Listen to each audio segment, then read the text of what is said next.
70 Ok. Alors, nos textes ne sont pas harmonisés du point de vue des lignes, mais nous allons donc dédier notre étude le Nishmat Maayan Veil chez Nafal Krav Be'aza, Hashem Yikom Damo. Et s'il vous plaît, Rav, Moshe Ben Pinchas Serour, c'est mon beau-père et c'est un Ascara aujourd'hui.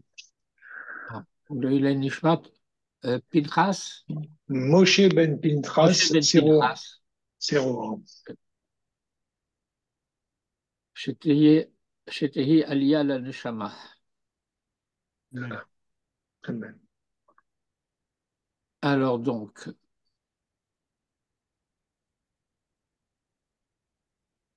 voilà. Euh, dans ce paragraphe, le Maharal explique de manière un petit peu plus détaillée la notion de Maaseh Yadai le Hitpaer. Euh, et euh, il explique, entre autres, c'est le paragraphe chez moi à partir de la ligne 17, la raison pour laquelle euh, la tradition a fixé la lecture de cette Mishnah de Kol Israël avant le chapitre des Pirkei Avot, suivi du chapitre des Pirkei Avot, lequel lui-même est suivi de la Mishnah de Ratzak Kadosh Baruch Hu le Zakot et Israël. Et alors, il veut expliquer à la fois la logique et la cohérence de ce montage. Euh, et il part donc d'une constatation, je dirais, de type sociologique, et même peut-être de type psychosociologique, à savoir que euh, Raou Chachmei Hador Galut Israël V'tsarotam Be'orech HaGalut Hamar Ha'aroch Hazeh. Euh, si Israël devait se juger d'après son état à l'époque de la Galoute, qui est un état à la fois malheureux, misérable, précaire. Du jour au lendemain, il pouvait y avoir une expulsion. On abandonnait tout et on partait. Et on arrivait quelque part où on nous accueillait. Euh, la plupart du temps, il fallait payer le droit d'entrée. Et puis on ne savait pas combien de temps on allait pouvoir rester. Pour la petite histoire, c'est la raison pour laquelle les musiciens juifs préfèrent le violon au piano. C'est plus facile à transporter. Et donc, ayant vu la situation misérable des juifs, et si les juifs devaient juger de leur valeur d'après leur situation, eh bien, ils tomberaient vite dans voilà, ce qu'on appelle dans la tradition la mélancolie, Marash Chora, désespoir, proche du Yush. Et alors, dit Kavod Varim Elo le Nachem Otam, ils ont donc euh, fixé ces Mishnayot, le Nachem Otam, pour les consoler, V'yed'u Maralatam Hagodola Ha'elyona, et afin qu'ils sachent quelle est leur valeur authentique.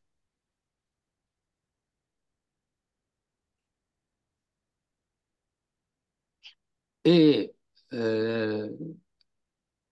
si les Umot Haolam ont des raisons de se réjouir, eh ben, ce sont des raisons, euh, comment dirais-je, peut-être des bonnes raisons, mais elles sont provisoires, alors qu'Israël a des raisons de se réjouir qui sont permanentes.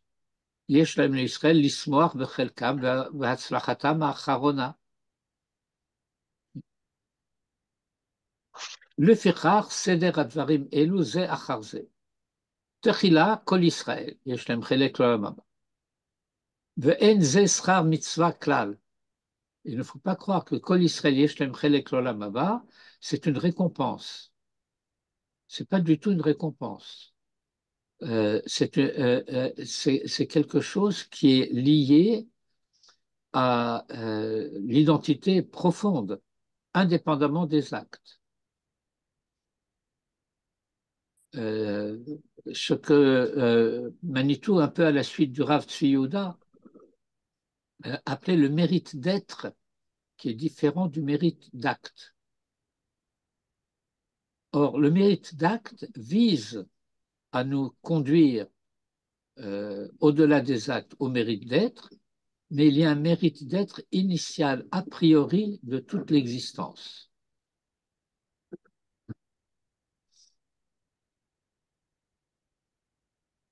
מצד עצם בריאותם, שברא השם יתברך אותם. Et donc, Comment, excusez-moi, vous avez parlé du mérite d'être, oui, de quelque chose qui est initial, ok. Et l'autre mérite, celui qui vient de nous, comment vous l'avez défini? le mérite d'acte. D'acte. Merci, excusez-moi. Je comprends que le mérite d'être, il est préalable au mérite d'acte, c'est-à-dire qu'il Alors, est, il on est peut à la dire qu'il fois, est inné, il est inné. oui, tout à fait, il est à la fois préalable, mais il est cette chose qui est donnée a priori euh, doit néanmoins, il est souhaitable d'être acquise. Mais pour être acquise, il ne suffit pas des actes. Euh, et je vais essayer d'expliquer la différence. Les actes peuvent être le fruit d'une obéissance et donc d'une discipline. Et lorsque les actes sont le fruit d'une obéissance et d'une discipline, eh bien, j'ai pu faire tout ce qu'il fallait faire, mais en réalité, je suis contre. Pourquoi je le fais? J'ai peur.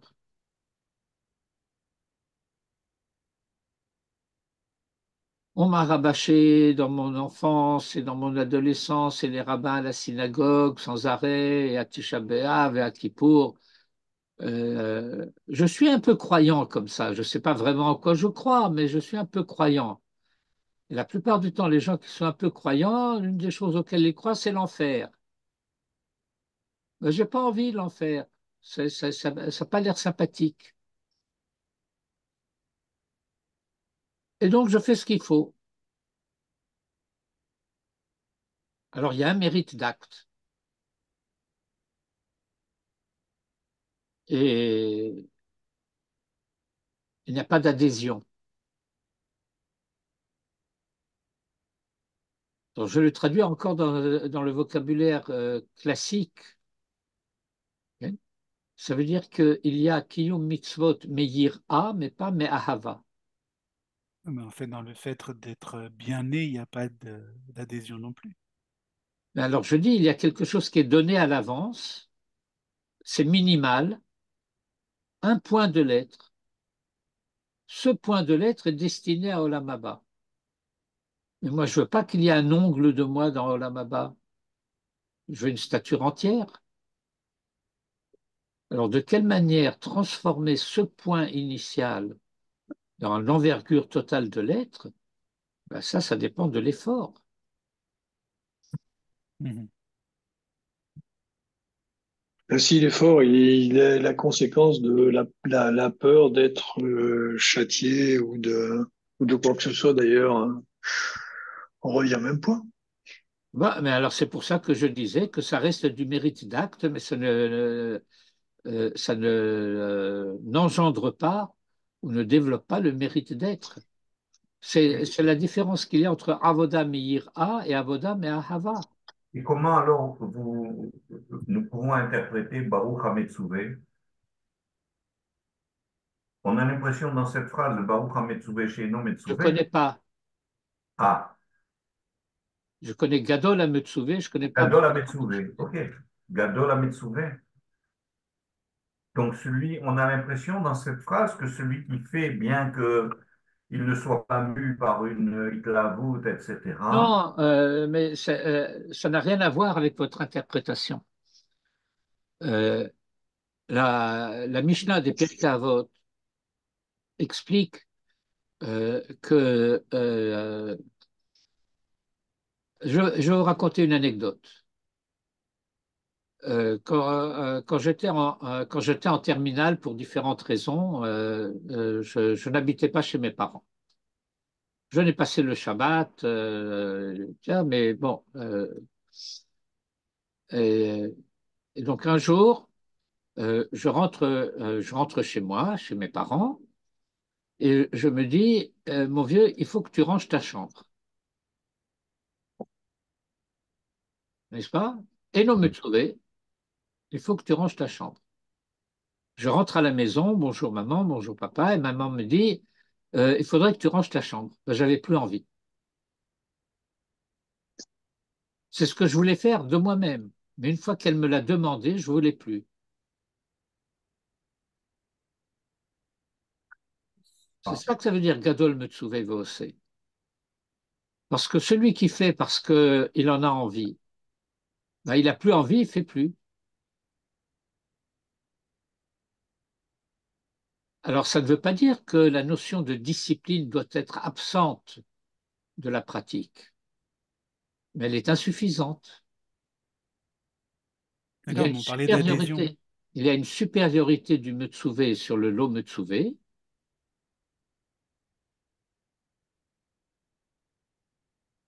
parce que pour le lot Metsuve, le monde des mitzvot est aléatoire.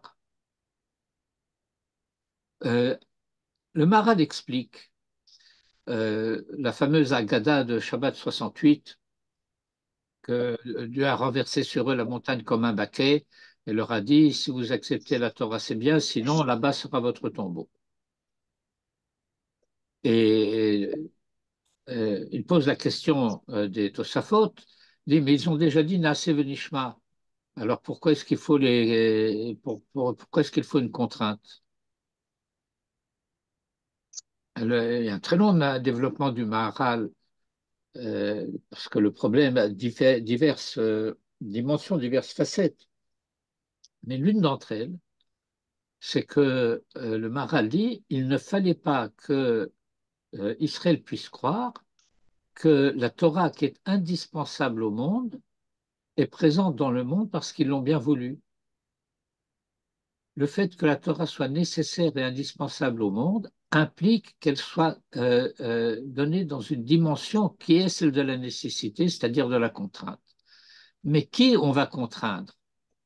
On va contraindre celui qui était prêt à le faire. C'est la raison pour laquelle, dans la fameuse discussion de Avodah Zarah, où les nations se plaignent à Dieu en disant, mais nous, tu ne nous as pas contraints. Il dit oui, mais quand j'ai proposé la Torah à Israël, ils ne m'ont pas demandé qu'est-ce qui est écrit. Il y a un engagement a priori, et alors celui qui s'est porté volontaire, comme je l'ai souvent répété, à celui-là, on lui dit, voilà quelle est la mission.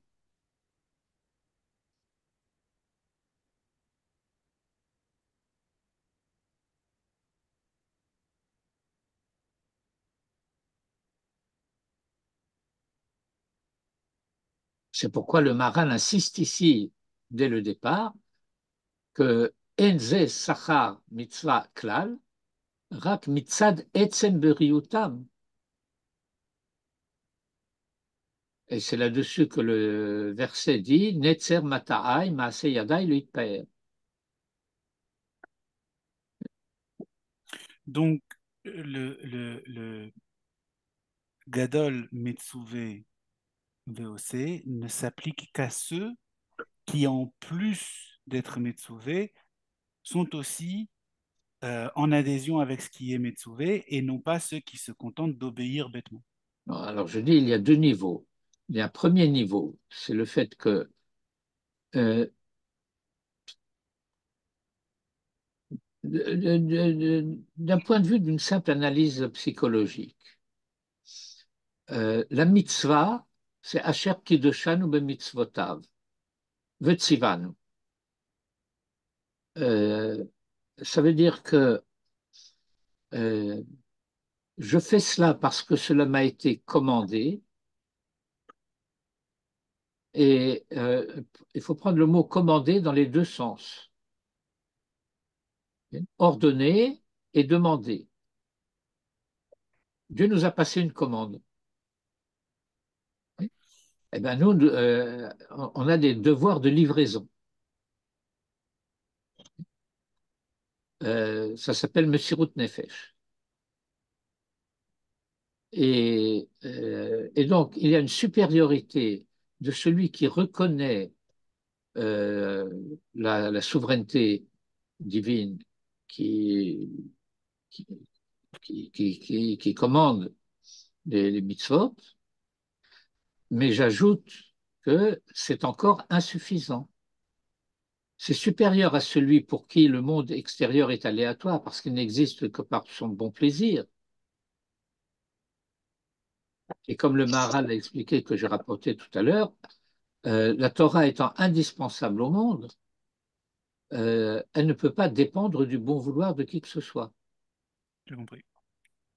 Là, cela dit, c'est encore insuffisant parce que les degrés de la yira, ça commence par yirata onesh. Ensuite, il y a yiratret, ce qui est déjà beaucoup plus positif. Euh, Yiratret, c'est ce qu'on pourrait traduire en français par la conscience morale. Yirata onesh, c'est la crainte, la peur des conséquences de la faute. Mais il y a la peur de la faute elle-même, c'est-à-dire la peur de fauter. Euh, à cette époque dont je parlais tout à l'heure, bon, j'étais élève à l'école Maïmonide et nous avions un directeur que nous aimions beaucoup qui s'appelait Théo Dreyfus, c'est Livracha. Eh bien, euh, outre le respect qu'il nous inspirait, hein, eh bien, il y avait la peur de le décevoir. Bien sûr. Hein. Alors, ça, c'est de la nature de Yirat-Ret. Puis ensuite, il y a Yirat Elohim. Et ensuite, il y a Yirat Hashem. Et ensuite, il y a Yirat Aromemut. C'est ce qu'on appelle la crainte révérentielle, Yirat Aromemut. Et donc, il y a des degrés, des degrés, des degrés. Euh, c'est d'ailleurs dans cette perspective-là que nous lisons le livre de Job. Parce que le livre de Job nous décrit de façon assez précise, assez extraordinaire d'ailleurs. Ce qui n'est pas étonnant, c'est un livre biblique, n'est-ce pas? Que Job est le juste parfait du point de vue du mérite des actes. Mais il est incertain de son avenir. Il n'a pas confiance en ses enfants.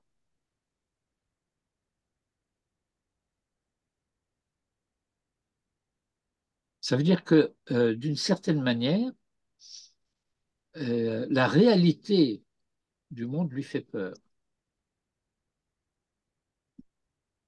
Tant qu'il est dans sa bulle, tout va bien, mais quand il s'agit de se confronter à ce qui se passe dans le monde, il est inquiet. Parce que tout ce qui se passe dans le monde, à chaque instant, est sujet à possibilité de faute.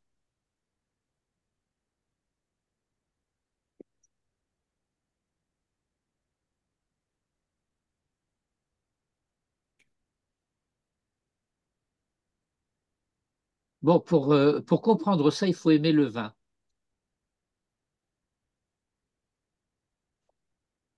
Quoi. Ouais. Parce que la religion, c'est comme le vin. Il y a des gens qui ont le vin triste et il y a des gens qui ont le vin gai. Il y a des gens qui ont la religion triste, il y a des gens qui ont la religion gay. Enfin, quand on fait quelque chose par crainte, on n'est pas forcément triste. J'ai pas compris. Et quand on fait quelque chose par crainte, un acte par crainte, parce que Oui. on pense que ça nous est imposé, on n'est pas forcément triste. C'est pas associé, la Non, non. contrainte, elle n'est pas associée forcément à la Mais, tristesse. mais pas forcément. Mais pas forcément. Mais il y a des gens qui ont l'air comme ça. Mm. Bon, et Non, la concrètement, question, regardez, je prends euh, le Mahamar Hador du Rav Kook, un texte qu'il a écrit peu après sa montée en Israël, au milieu de la première décennie du siècle. Il est monté en 1904 ou 1906, je ne me souviens pas. Il a écrit le texte 2, 3 ans après être arrivé en Israël.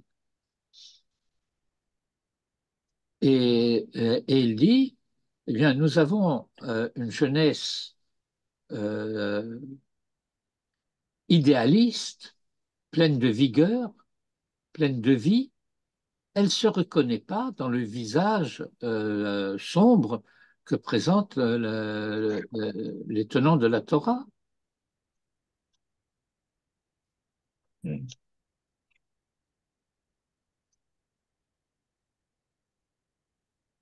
Et donc, euh, le Rav c'est était, pas, le Rav était, il disait, nous les Haredim, lui, c'était pas un libéral. Il dit, mais pourquoi la Torah doit-elle avoir un visage repoussant? Pourquoi ceux qui sont pleins d'idéaux, ils donnent leur vie pour cette terre, ils affrontent les maladies, la fatigue, etc. Quoi, pour casser des cailloux et assécher des marais? Par l'amour de cette terre d'Israël. Alors pourquoi est-ce qu'ils ne peuvent pas reconnaître l'écho, à tout le moins, de cet amour dans la Torah? Ben, c'est parce que le visage que la Torah leur présente, eh ben, ce n'est pas un visage attrayant, je suis désolé.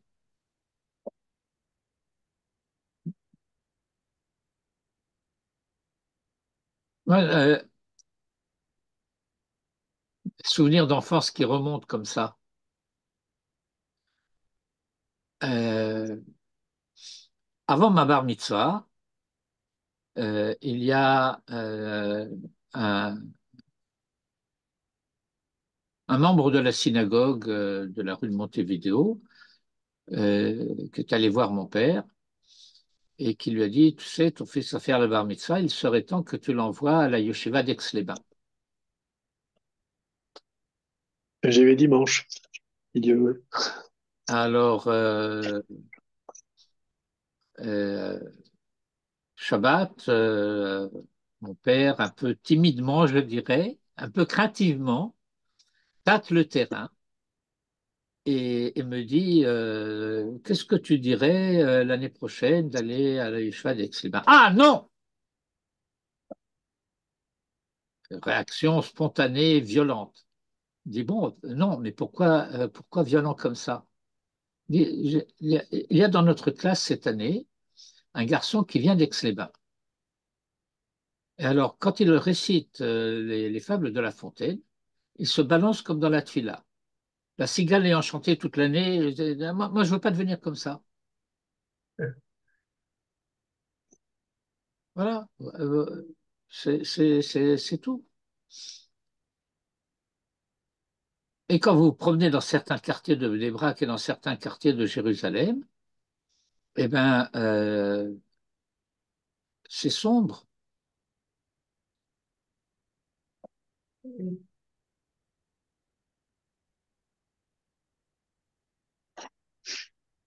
Vous savez, euh, Il y a énormément d'images qui me viennent à l'esprit pour illustrer cela. Surtout dans les années jusque vers la fin du 19e siècle, à partir de quel moment ça a commencé à s'améliorer. Mais la mortalité infantile, c'était quelque chose qui était extrêmement répandu. Alors, imaginez des enfants qui grandissent à l'ombre du deuil de leurs parents pour un enfant qu'ils ont perdu quelques années auparavant.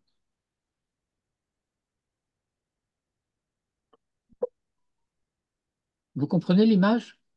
Oui, parce qu'on vit ça en Israël aujourd'hui. Mais oui, mais ça ne veut pas dire que les parents sont coincés dans le passé.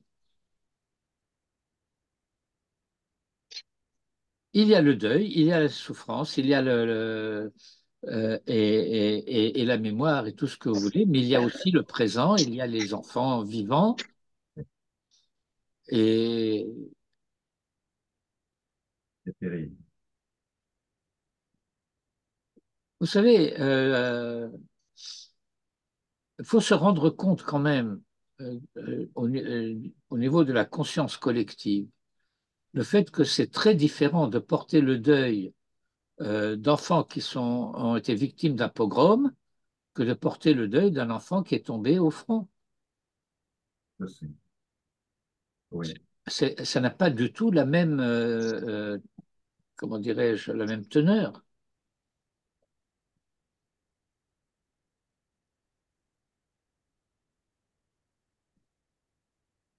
Ah, Donc, alors, je continue donc. Euh, et le fait que c'est euh, en tant qu'œuvre des mains de Dieu, alors il y a une valeur donnée a priori. Ensuite, il y a une discussion sur le fait de savoir à partir de quand la neshama rentre dans le corps, etc. C'est intéressant pour soi-même, mais je passe. Et donc, nous avons le premier Haré Lecha, qui mitzad etzem haberia shel Israël, shehem netzer mata'e hakadosh baruch hu, ראויים לעולם הבא. ואין זה מצד המצווה והמעשים. Alors ça, c'est la donnée du départ. Ensuite, il y a les Pirkei Avot. Et les Pirkei Avot, c'est l'acquisition des midot. Les midot, on traduit ça parfois les vertus, euh, c'est très approximatif. Les qualités, euh, les midot, c'est en fin de compte ce qui va mesurer notre conduite, ce qui va nous mesurer. C'est comme les madim. Les madim, c'est l'uniforme, mais c'est quelque chose qui, a priori, est fait sur mesure. Comment nous savons que c'est fait sur mesure? Eh bien, c'est parce que lorsqu'on parle des vêtements de la Kouna, midobad ou miknasebad, le Kohen, il doit être élégant, il ne doit pas avoir l'air ridicule dans ses vêtements. Hein, quand vous avez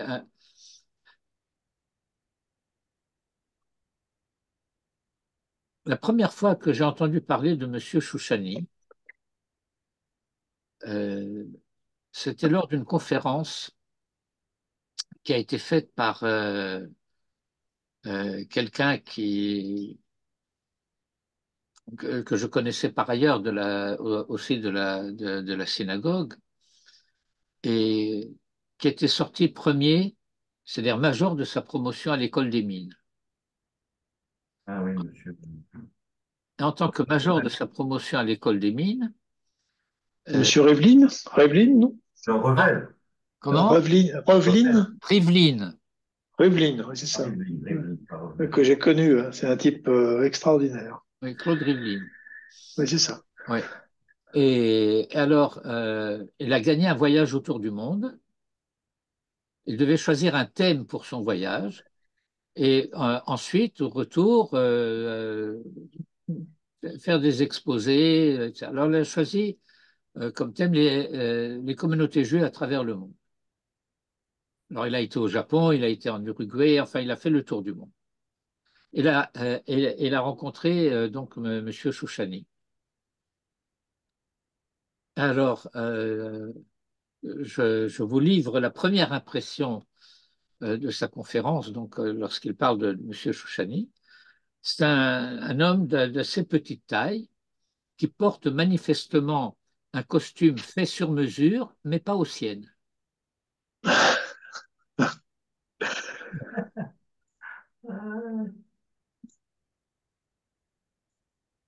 Voilà, middle bad. Not so bad, mais bon. Alors ensuite, donc, il y a l'acquisition des midot, la construction de la personnalité, euh, la construction de la volonté, l'apprentissage du vouloir le bien. Et euh, c'est un étage supérieur qui se construit sur les fondations données a priori, euh, parce que il y a, je suis à la ligne 29 sur mon texte, Hem be'atzmam haberia hatova va'yeshara, nimshach achar zeh hamidot hatovot. Ils sont donnés à cela, mais ensuite, qu'est-ce que tu vas faire de cette donnée? Alors, il y a toute la dimension de l'éducation. Et cette éducation préalable à la Torah, c'est Derech Eretz, c'est-à-dire les Pirkei Avot en tant que Derech Eretz Kadma la Torah. Et alors, à partir de la ligne 30, dont vous disiez tout à l'heure que vous ne l'aviez pas comprise, le Rav explique que cette construction de la personnalité au travers des midot, elle est naturelle à Israël parce que les fondations sont positives, ce qui n'est pas le cas chez les Umot Haolam. Je suis à la dernière ligne de mon texte. Velo le miche techilat yosodo ra vemar. Quelqu'un dont le commencement de ses fondations, les fondations initiales, sont mauvaises et amères. Ra vemar. En bahem midot tovot. Il ne possède pas de valeur positive. Mais hem barale snout ou shfichut damim ve'oseh kol hato'evot kulam. C'est des libertins, c'est des assassins, ils commettent toutes les abominations euh, à la manière dont se conduisaient les habitants du pays et qui est la raison pour laquelle eh bien, euh, ils ne vont pas pouvoir rester sur place. Bon, il ne le dit pas en termes là, mais c'est les Cananéens. Haré lecha madriga shenit. Et ça, c'est le deuxième étage. Hashlishi hi Torah, shei al hakol, asher yesh l'Israël à Torah. Alors, donnée de départ, midot, maintenant on peut arriver à la Torah et au mitzvot. Et donc, vient maintenant le Mishnah de Rabbi Hanania ben Akashia, Ratza Kadosh Baruch Hu lezakot et Israël, le fichach chirba lahem Torah au mitzvot. Cette Mishnah-là aussi, on devra l'étudier. C'est d'ailleurs pas une Mishnah, c'est une Baraita. V'chol elu hamadregot nimshachim zo achar zo.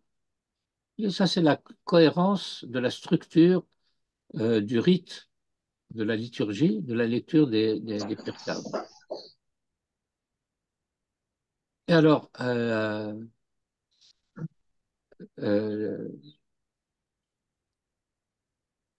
l'affirmation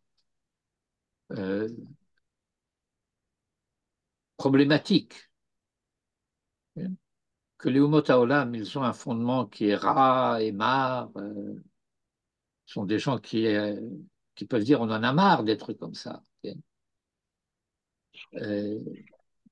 Comme je le disais, c'est problématique.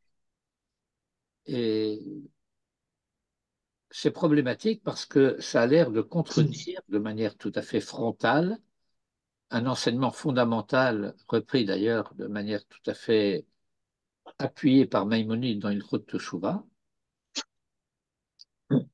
Euh, tout le, le monde dans lequel nous vivons est un monde déterminé. Nous sommes nous-mêmes déterminés par toutes sortes de données physiques,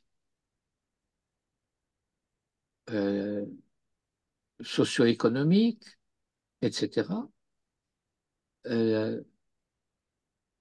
C'est ce que le Midrash dit que au moment de la naissance, hein, eh bien, on nous dit sois tzaddik et ne sois pas rachat. Il ne dépendra pas de toi d'avoir les yeux bleus ou marrons, d'être grand ou petit, fort ou faible, maigrichon ou costaud. Tout ça, c'est des données qui ne dépendent pas de toi. La seule chose qui dépend de toi et qui soit libre, c'est la volonté. Et alors, si ma volonté est libre, elle est vierge, à la naissance, cette volonté est disponible au bien. Alors pourquoi tu me dis que Yosodam Ra Vemar?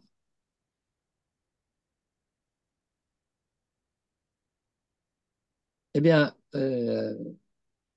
c'est pas exactement notre sujet, mais étant donné que le Maharal l'a abordé, ça devient notre sujet aussi, même si c'est passagèrement ou indirectement. Et là, bon, ce que le Maharal dit est très succinct, mais si je développe un petit peu, euh, ça veut dire que il y a une différence entre la dimension individuelle et la dimension collective entre Israël et les nations.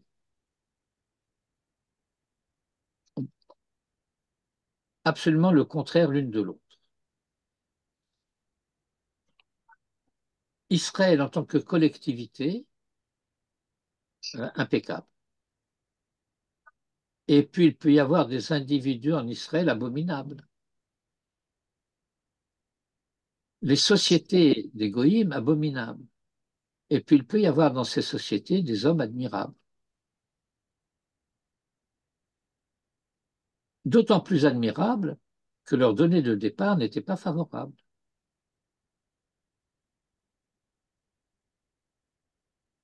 Et pourquoi il en est ainsi? Eh bien, il faut remonter à l'origine des nations, qui est la tour de Babel. C'est-à-dire que l'existence des nations s'enracine dans une contestation contre Dieu.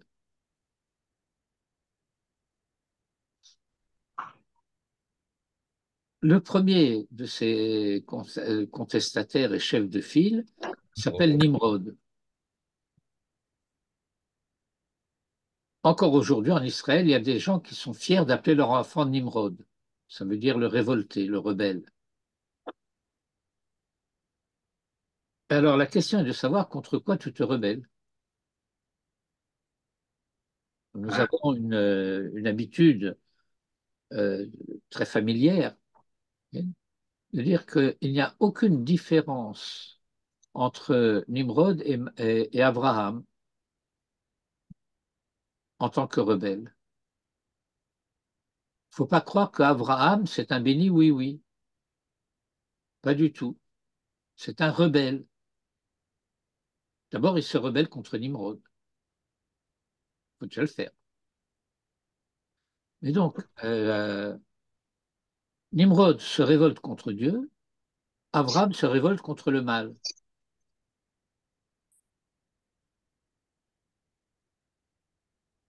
Nimrod est mécontent des conséquences.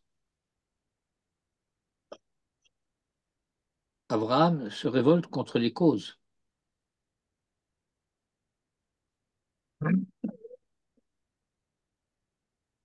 Et nous sommes les descendants d'Abraham, d'Isaac et de Jacob.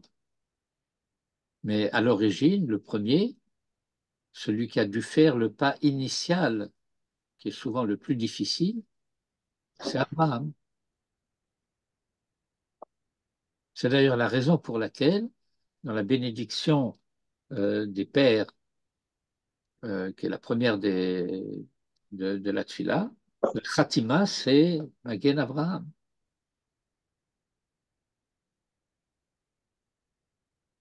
Je peux dire, si vous voulez, qu'il y a une supériorité de Jacob sur Abraham.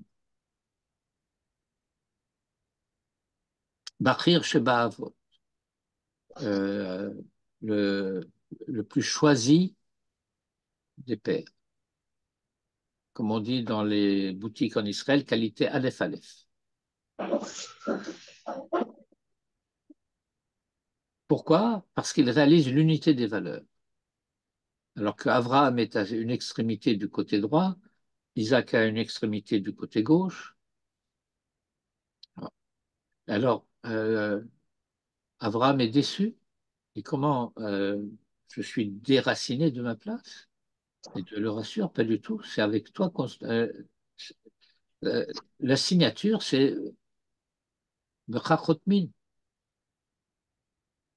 Eloké Abraham, Eloké Yitzhak, Eloké Yaakov, etc. Aval Magen Abraham. Même pas encore Magen David.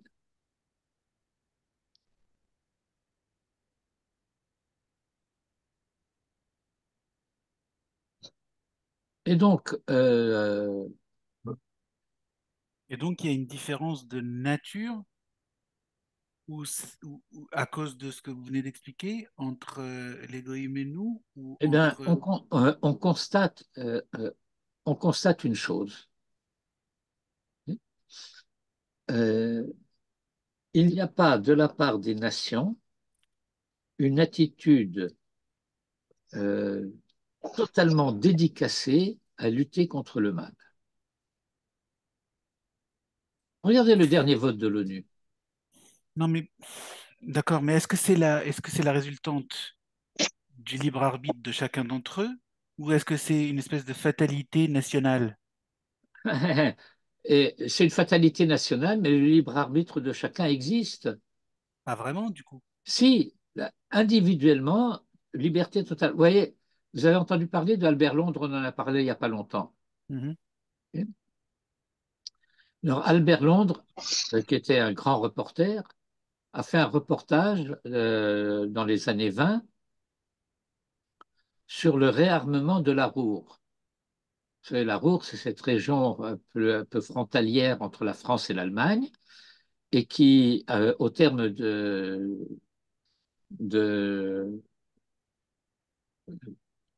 je ne sais pas si on peut appeler ça le-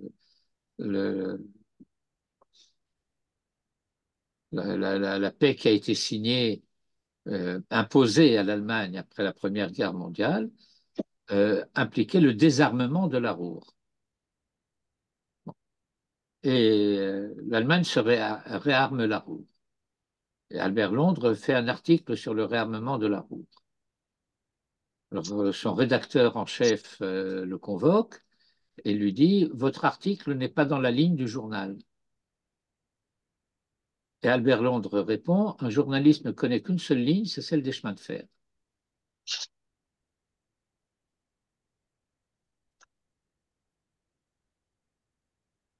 La liberté existe, on peut l'assumer, mais ça implique un acte de volonté. Oui, mais la limite de l'exercice, c'est que si tout le monde choisissait le droit chemin, la réalité de la fatalité au niveau de la nation n'existerait plus. Donc, Oui, il y a un parfait, problème. exactement, mais exactement. Ce que vous décrivez, c'est qu'il ne s'agit pas là d'une fatalité, il s'agit d'une donnée de fait. Ah, c'est une analyse. C'est-à-dire, c'est pas la cause, c'est la conséquence. Oui, c'est-à-dire que il y a euh, euh, bon, je me souviens de la manière dont on étudiait cela avec Manitou, qui explique dans le Talmud, on constate très rapidement que les Chachamim ont totalement perdu confiance dans l'humanité, au niveau des peuples, pas au niveau des hommes.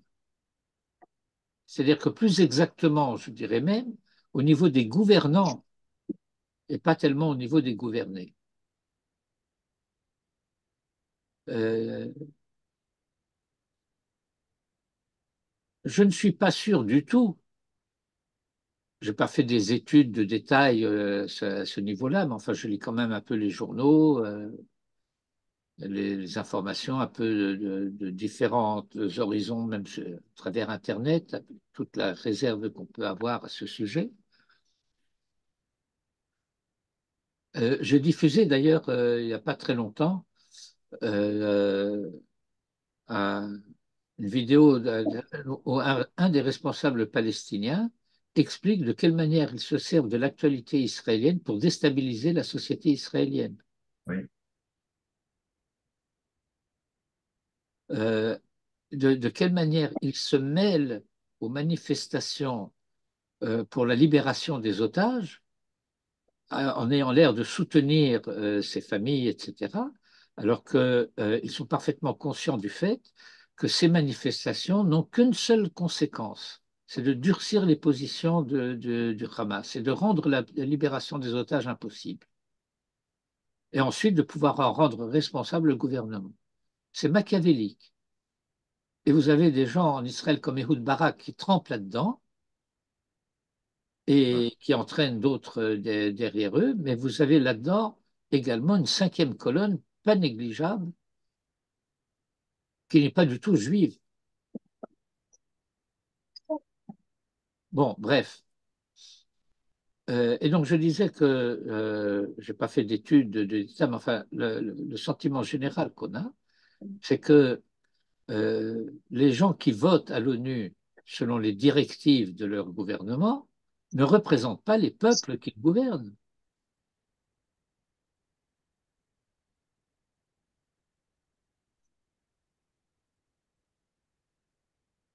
Et il y a de la part de ces gouvernements, d'une manière générale, une hypocrisie épouvantable.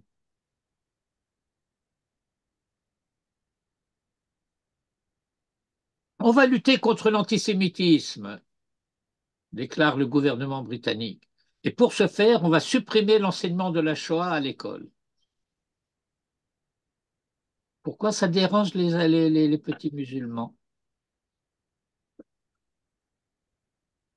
Ça veut dire qu'on va renoncer à l'éducation, on va renoncer à la formation, on va renoncer à donner aux hommes et aux femmes de demain, qui sont les enfants d'aujourd'hui, les éléments nécessaires à la construction de leur personnalité, qui passe par la connaissance de l'histoire.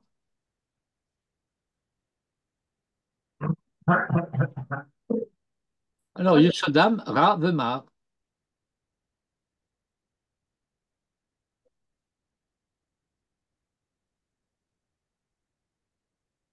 et par une ironie un peu amère malgré tout, hein, eh bien, cela fait écho à ce que les goïms disent d'eux-mêmes. L'humanité est maudite, nous sommes maudits, nous sommes mauvais.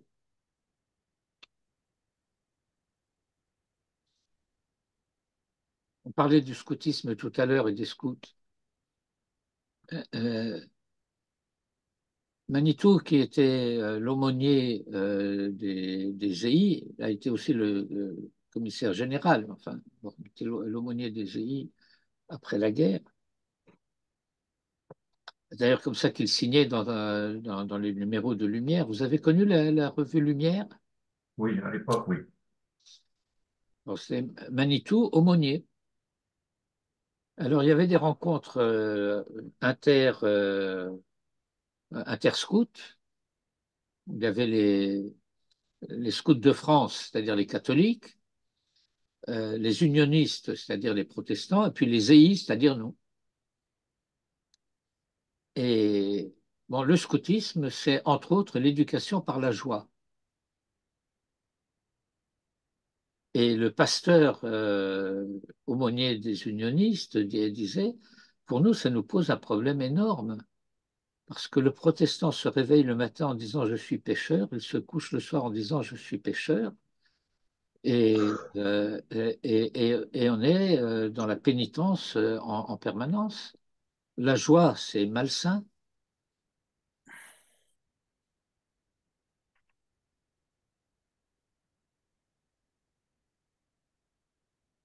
Alors, il n'y a de salut que, comme vous savez, mais donc, le Sodame, Rav Mar, pas pour les raisons qu'il croit.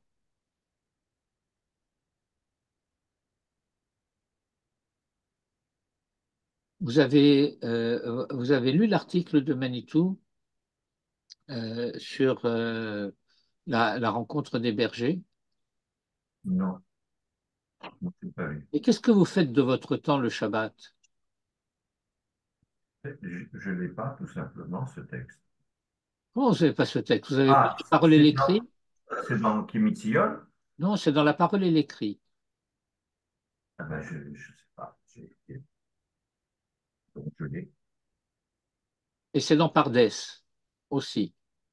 Mais c'est surtout dans Pardès, c'est la transcription d'une conférence dans Information juive. Et je m'étonne que vous, un Algérien, n'ayez pas Information juive. Un juif d'Algérie, Rav. Je ne suis pas un Algérien.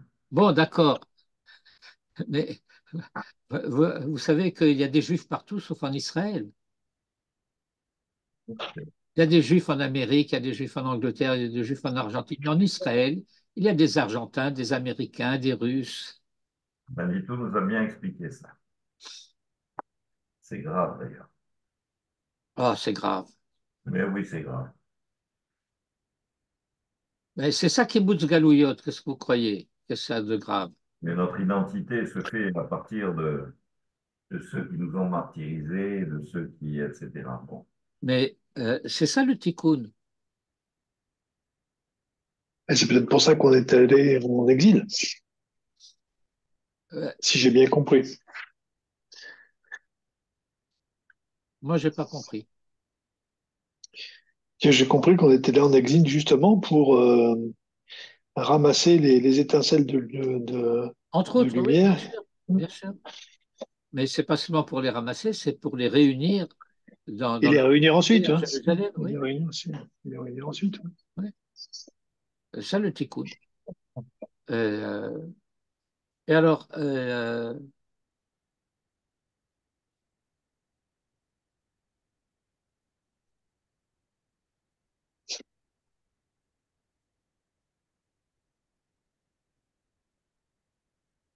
bon, vous voulez qu'on continue sur ce thème-là ou on continue le texte?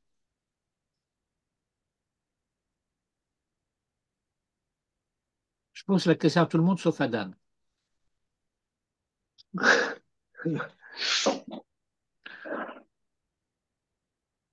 Je- Est-ce dire, je- est-ce dire que le sujet de l'éducation est plus fort chez les Juifs que dans les nations, chez les nations? Puisque Absolument. vous semblez dire que tout vient à base d'une base qui est ferme, et puis après on continue sur cette base-là à construire des personnalités et des consciences et tout ça. Mais écoutez, euh,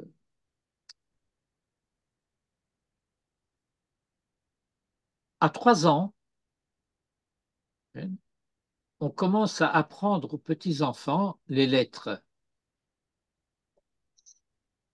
On leur donne un gâteau en forme de Aleph, on lui dit ça c'est Aleph, un gâteau au miel.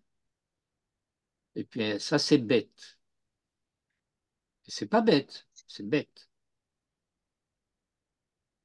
Et puis ensuite, à partir de 4-5 ans, il commence à aller au cheder, c'est-à-dire à l'école. Et il sait déjà son alphabet et il est capable de lire le Chumash et de lire le commentaire de Rashi. Oui, moi, euh, l'image qui me revient à chaque fois, elle dit, bon, Manitou qui raconte, moi, je sortais du Talmud Torah où j'avais discuté avec Rashi et Maïmonide, et on me parle à l'école, la tasse est sur la table, le chat est par terre, le chat saute sur la table. Vous comprenez le décalage?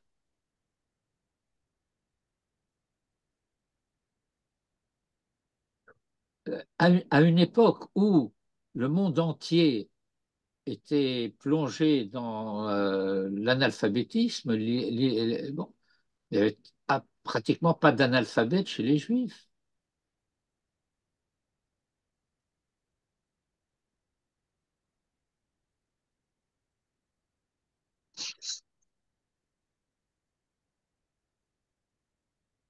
La lecture, l'écriture, et, et pas seulement l'hébreu et l'araméen,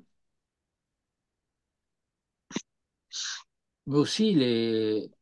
Vous savez, une des choses qui est une conséquence, bien sûr, euh, de cette instabilité géographique de la vie des Juifs, c'est qu'on avait à peine appris une langue quelque part, qu'on était chassé, qu'on devait apprendre une autre langue ailleurs. Mais au bout du compte, on était polyglotte.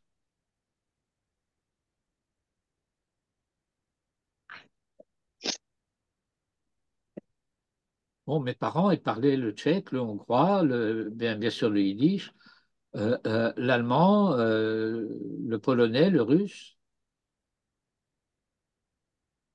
Bah, évidemment, quand on est occupé par les uns et par les autres, on finit par apprendre un petit peu des choses. Oui. Bon, mais étant d'une famille polyglotte, bah, j'ai suivi un petit peu le mouvement.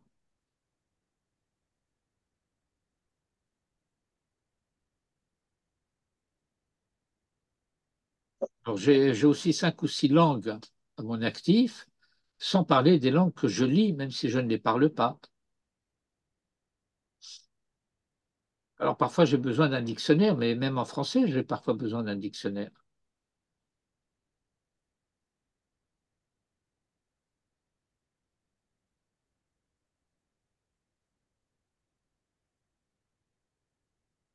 Est-ce qu'il en va de même de la profondeur de la pensée du monde juif et des nations?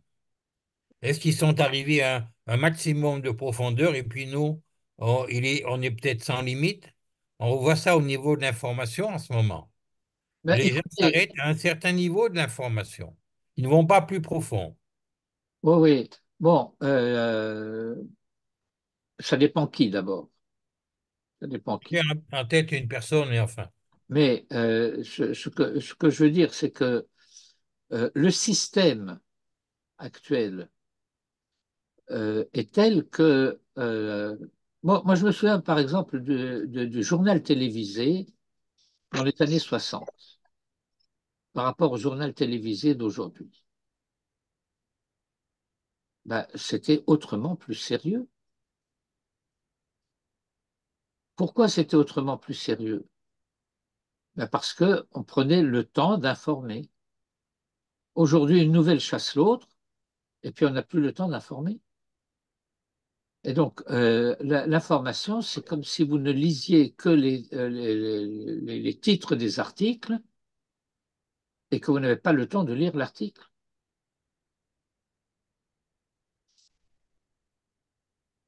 Or, un enfant juif qui avait suivi le processus de l'éducation traditionnelle, du Cheder au Talmud Torah et puis ensuite à la yeshiva, une des choses qu'il apprend, c'est apprendre à réfléchir, apprendre à analyser, apprendre à poser les questions qui doivent se poser et qui sont souvent plus importantes que, comment dire, de poser les bonnes questions, c'est déjà avoir tous les éléments nécessaires pour obtenir la réponse. Une question mal posée rend la réponse quasiment impossible.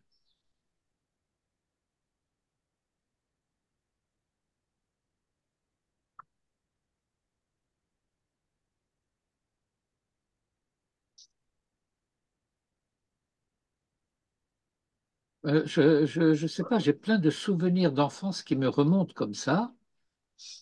Euh,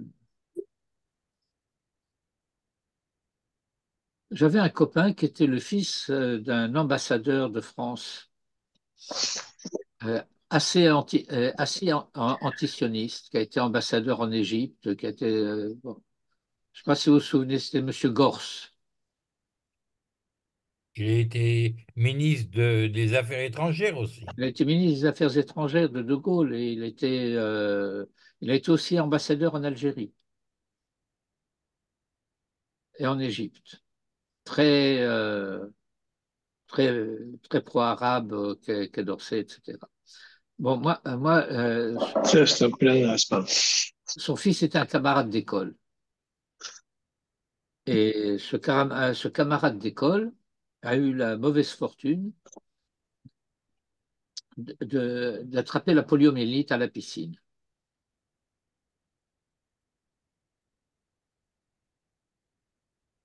Bien, j'étais le seul à aller lui rendre visite chez lui. Aucun autre élève de la classe ne venait lui rendre visite. Il était pestiféré.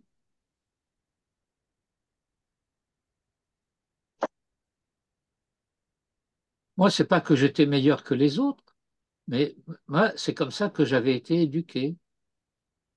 C'est comme ça que j'avais appris, que mes parents m'ont appris. C'est pas des grandes idées, c'est le fait d'un copain, tu ne le laisses pas tomber. Ça s'appelle les midotes.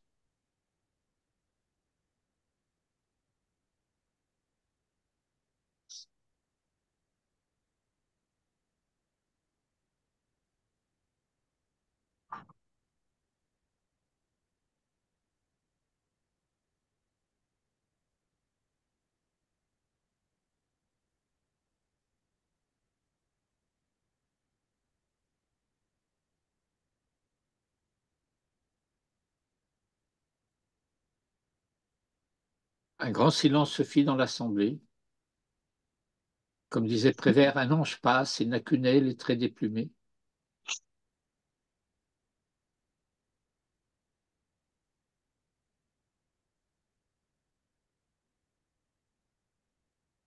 Alors on Et continue le Maharal? Et, Comment? bien sûr, Oui. j'espère qu'on va terminer la Dama. Ah ben un jour on terminera, oui. Ben oui.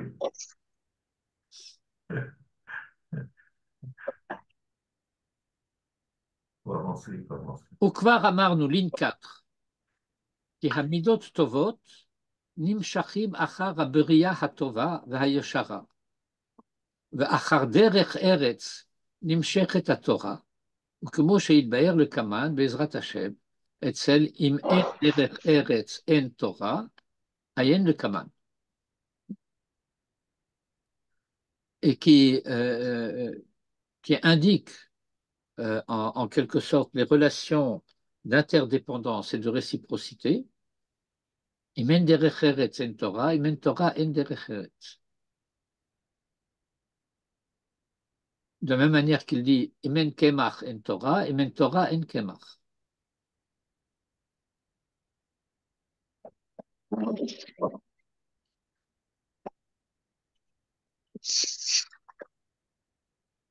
V'chen haya ba'olam, et il en était ainsi dans le monde, ketechila nivra ha'olam. V'achar kach, haya noheg ha'olam b'derech eretz b'lo Torah. V'achar kach ba'a ha'Torah. Autrement dit, explique le Maharal, le schéma sur lequel sont construits les liturgies des Pirkei Avot, telles qu'il vient de les décrire, Kol Israël, Pirkei Avot, Hanania ben Akashia, suit le modèle de l'histoire. Dans le modèle de l'histoire, il y a le départ, le monde est créé. Et étant donné que le monde est créé, eh bien, il est à la fois bon et imparfait. Il n'est pas mauvais. Il est à parfaire.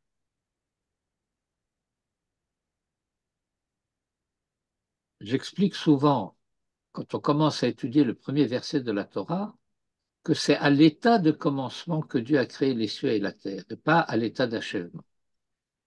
C'est-à-dire que d'emblée, ce n'est pas que le monde est parfait et puis que la conduite de l'homme l'aurait abîmé, puisque dès l'origine, dès le commencement, il n'y a pas d'homme encore.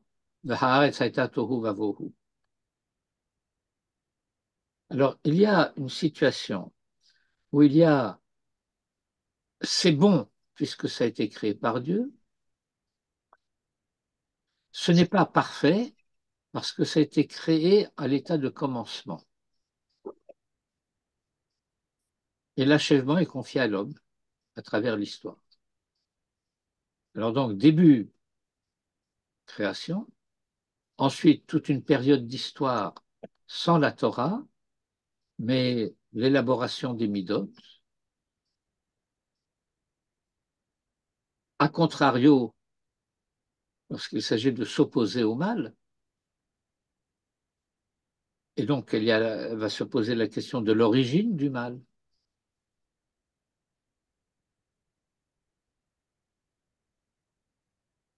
L'origine du mal, par exemple, puisque je viens de dire que le monde n'était pas parfait, eh bien, c'est de s'accrocher à la dimension imparfaite de la réalité et de ne voir qu'elle.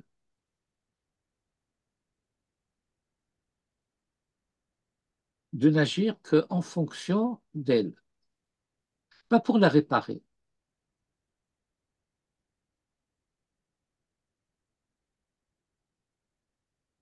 Pour l'exploiter. Parce que je découvre rapidement que je peux exploiter cela à mon profit.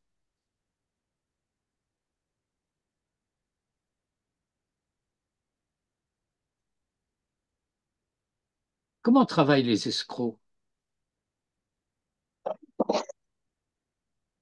Eh bien, il faut qu'ils présentent un visage gracieux, qu'ils inspirent la confiance, qu'ils soient gentils, aimables, serviables. Autrement, ça ne marche pas.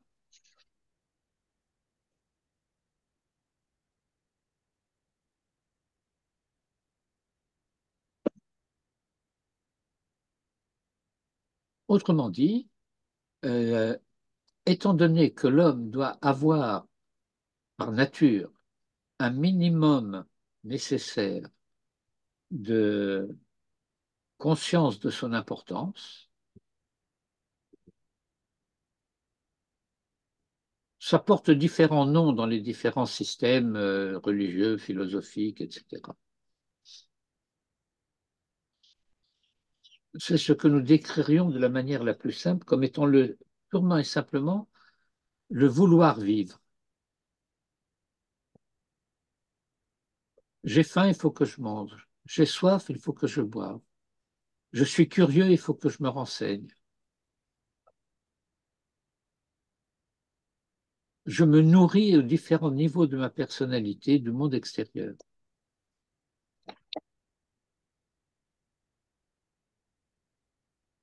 Et par conséquent, je suis disponible à l'égoïsme.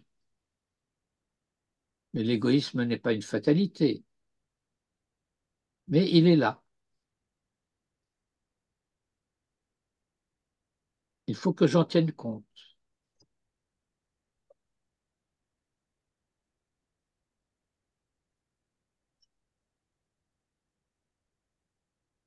D'un point de vue euh, juridique, si vous voulez, eh bien,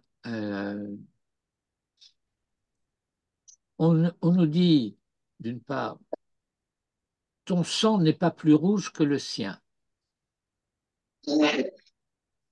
mais ta vie a priorité sur la sienne. De la même manière que les pauvres de ta ville ont priorité sur les pauvres d'une autre ville. Si j'habite à Herzliya, je n'ai pas le droit de faire la tzedaka aux pauvres de Netanya, à moins d'avoir déjà satisfait tous les besoins de tous les pauvres de Netanya.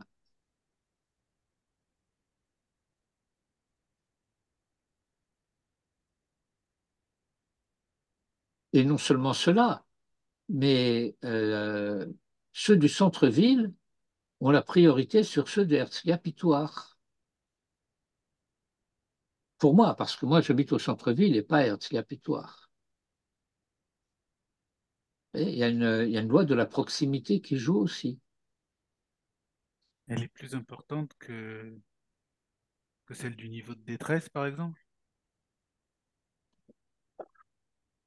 Il y a des paramètres qui peuvent entrer en ligne de compte et dont il faut tenir compte. Mais je trace simplement les lignes générales, les garde-fous. Mhm.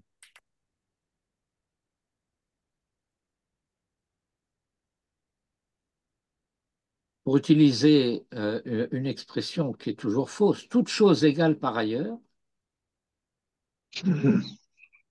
Bon, comme les choses ne sont jamais égales par ailleurs, mais enfin, euh, c'est comme ça qu'on construit la science. On imagine un mouvement sans frottement.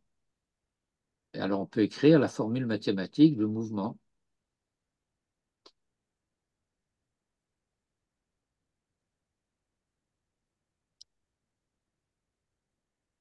Et donc, euh, premier temps, la création. Deuxième temps, l'histoire avant la Torah. Troisième temps, l'histoire avec la Torah. La Torah et les mitzvot. Ce qui a été expliqué, nous dit le Maharal, dans un midrash ci-dessus, Chaf vav dorot kadma derech eretz et Torah, sheneemar lishmor derech etz achayim, derech זה דרך ארץ, ואחר כך עץ החיים, שהיא התורה.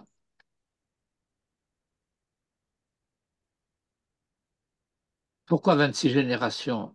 Ben, c'est parce que quand on compte depuis Adam Arishon jusqu'à Moïse, on trouve 26 générations. Pourquoi 26 générations? Eh ben parce que 26 se trouve être aussi la valeur numérique du nom divin, Yud-Ke Vav-Ke.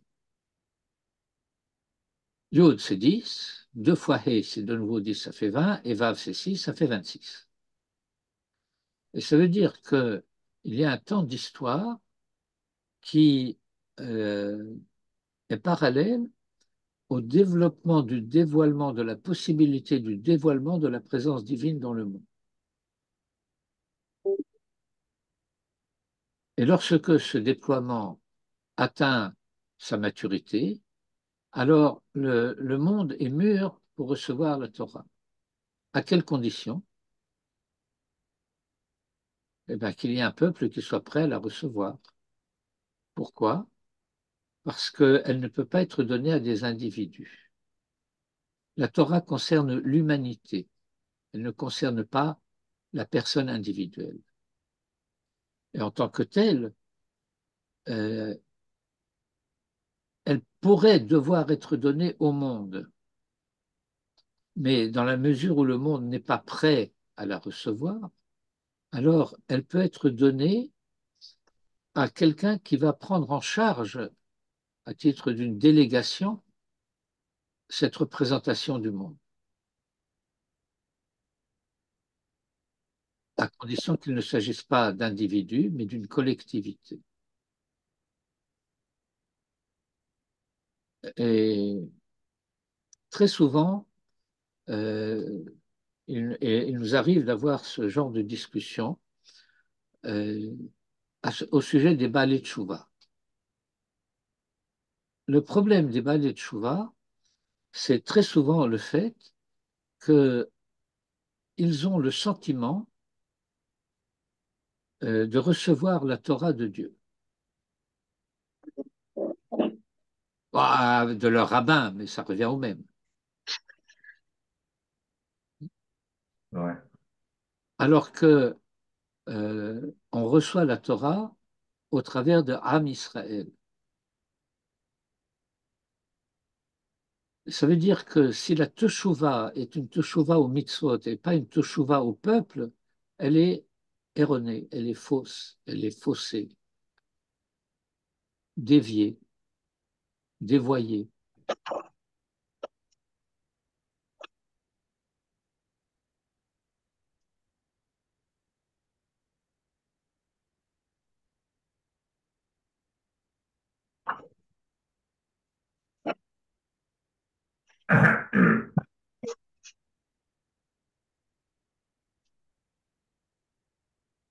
ומזה יש להבין מה שאמר הכתוב נצר מטעי. Donc on revient à partir de là à ce que le verset a dit Netzer Mata'ai.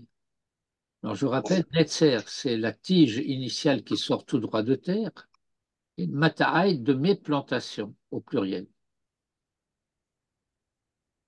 Qui hamala hazot, parce que cette valeur. Ma Israël re'uyim el olam haba, à savoir que Israël soit digne du olam haba, mitzad etzem haberia sheba nivreu, de par l'essence même de la création par laquelle ils ont été créés, a priori, mitrila, mikodem shehigia ha'adam lamala shenikra netzer, avant qu'ils ne parviennent au degré qui est appelé tige. On va faire un petit cours de botanique improvisé. Avant de sortir de terre, la graine contient la tige future, il n'y a pas de tige. Et puis lorsque ça commence à germer, alors la tige commence à sortir. Et donc, mikodem shehigia ha'adam lamala shenikra netzer, כי הנצר הוא מתחילת נטיות העץ בלבד. C'est la toute première tige. ונטייה הזאת, שברעם הם נצר מטעי השם יתברך, מעשה ידיו להתפעל. ואחר כך נצר גדול ונעשה ממנו עץ. Une petite pousse, et puis après, un séquoia. Vous pouvez me rappeler juste Matae? Plantation, Ok. Mata'ai, mes plantations, Mata'e Hashem, les plantations divines.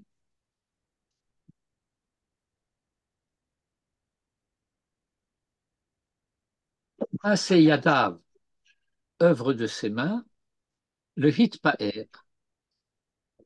Le Hitpaer pour se glorifier. Et c'est Dieu qui se glorifie. C'est la question que j'allais poser. Qui se glorifie?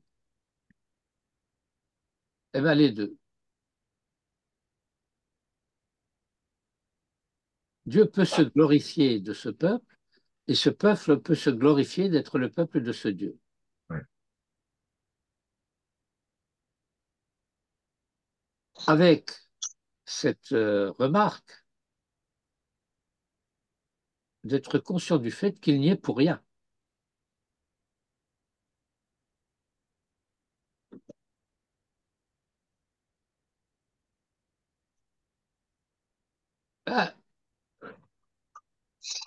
Moi, j'y suis pour rien.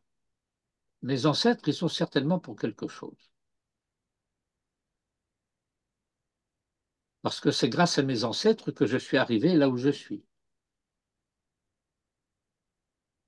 Et les ancêtres de mes ancêtres, c'est-à-dire Abraham, Isaac et Jacob, eh ben, sans eux, il y aurait rien.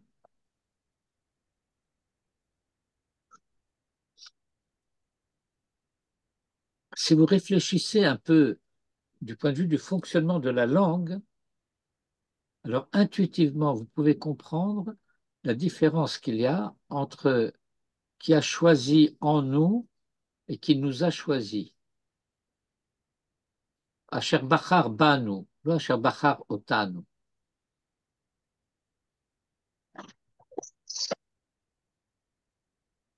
Non, vous pouvez Traduction stricte, développer, ouais. en français, il nous a choisi. Mais en hébreu, nous ne savons pas dire il nous a choisi. Nous ne sommes pas un complément d'objet d'un choix.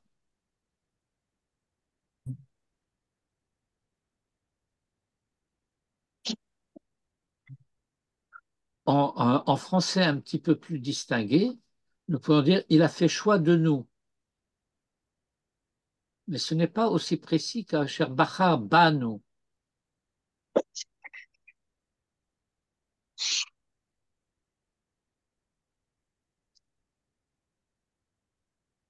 Ça veut dire que euh, la forme de la syntaxe et de la grammaire hébraïque oblige à comprendre que le nous n'est pas objet, mais sujet.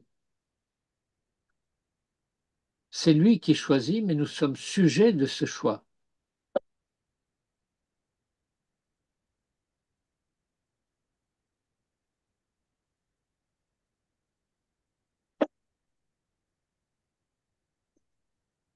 Est-ce que vous comprenez cette remarque? J'aimerais des précisions, Raph. J'ai le sentiment de ne pas avoir compris. Bien. Alors, euh, je reprends de haut. Et les toldot hashamayim v'haaretz behi bar'am b'yom asot Hashem Elohim eretz shamayim. Début du chapitre 2, je crois que c'est le verset 4. Je ne suis pas sûr, mais enfin, vous vérifierez. Alors, dans ce verset, vous avez Ele toldot hashamayim v'haaretz. Voici l'histoire des cieux et de la terre. Behi bar'am. Et donc, c'est un hitpael. Et on ne sait pas dire ça élégamment en français, dans le fait d'avoir été créé. Et le He de Behi Bar'am est ce qu'on appelle en hébreu He Zeira. Ça veut dire que c'est un petit He, ce qui indique qu'il y a deux lectures simultanées, une avec le He et une sans le He. Si nous supprimons le He de la lecture, alors le mot devient Bebor'am, lorsqu'il les créa. Et donc, Bebor'am, lorsqu'il les créa, fait que, du point de vue de la syntaxe, les cieux et la terre sont objets. De quoi? De la création par qui? Lui. Mais lorsque je dis Ele toldot hashamayim v'haaretz behi bar'am, le sujet de behi bar'am, c'est hashamayim v'haaretz. Alors, bien entendu, ils sont créés par le Créateur, mais dans ce geste de création par le Créateur, ils sont présentés en tant que sujet de leur création, et pas comme objet de leur création. Autrement dit, qu'il y a une participation active et pas simplement une passivité passive. Et on fait remarquer du même coup, parce que c'est comme ça que ça marche dans la tradition juive, que Bebor Am, ce sont les lettres de Avram, alors que Behibar Am, ce sont les lettres de Avraham. Ah, et ok. et que ce petit hey est l'indice du fait qu'à un certain moment, la lettre hey a été rajoutée au nom de Avram, qui est devenu Avraham. Ce qui signifie que lorsque Avram prend sa propre destinée en main et devient le sujet de sa propre histoire, alors il s'appelle plus Avram, il s'appelle Avraham. Et c'est, comment dirais-je, irréversible.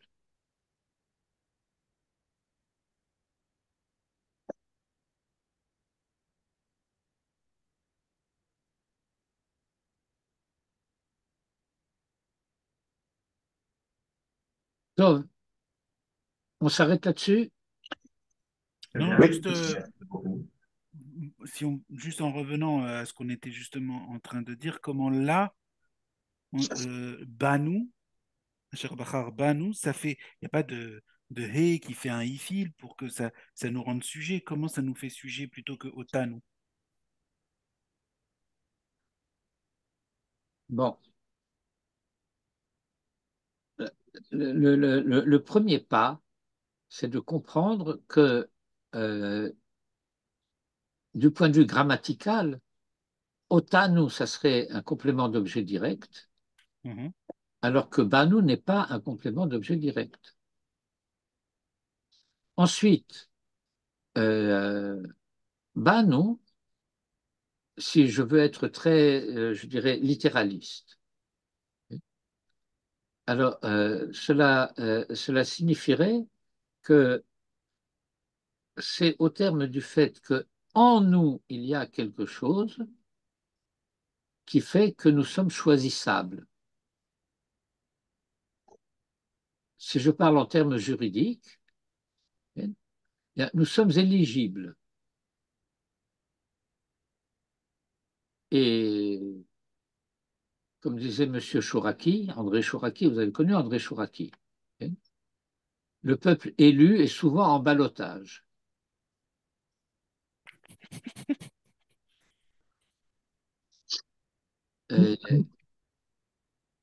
Et donc, je reviens à ce que je disais tout à fait au début de l'étude à propos de la Torah qui est à la fois nécessaire et imposée. C'est parce que je suis prêt à la recevoir qu'elle m'est imposée, qu'elle peut m'être imposée. Euh, c'est parce que je suis éligible que je peux être élu. Qu'est-ce qui me rend éligible?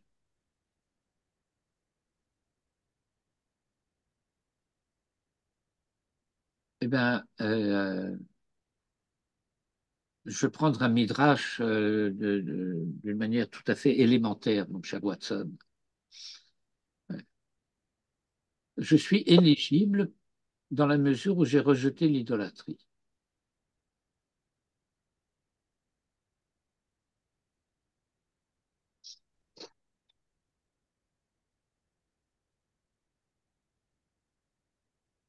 Donc ce n'est pas le Chélek qu'il a mis en nous. Alors,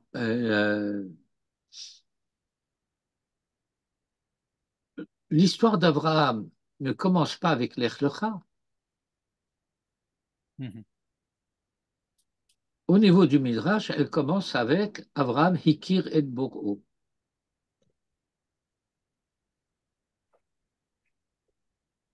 Il s'est connu créature.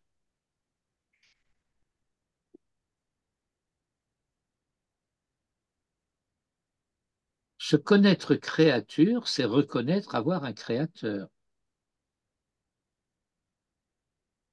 Mais alors que la théologie mettrait le focal sur le créateur, la tradition juive va mettre le point focal sur à quoi cela m'engage.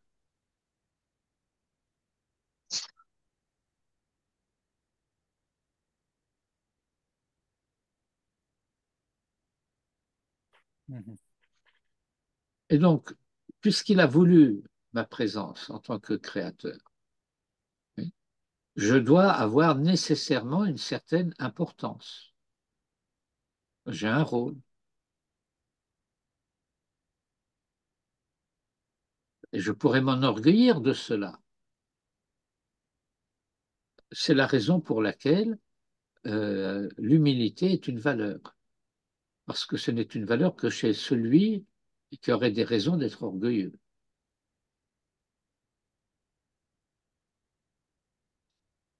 Et donc, il faut être à la fois conscient de sa valeur, de sa grandeur, et ne pas en tirer vanité. La différence entre orgueil et vanité. Comme il y a différence en hébreu entre ga'ava et, quel est le mot? Yuhara. Yo, ouais. Yuhara.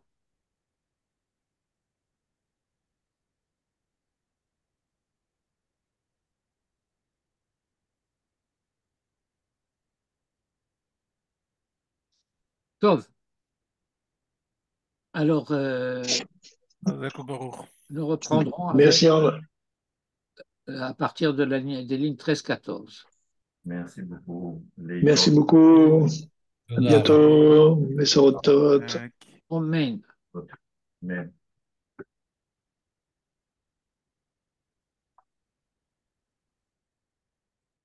Jean-Charles?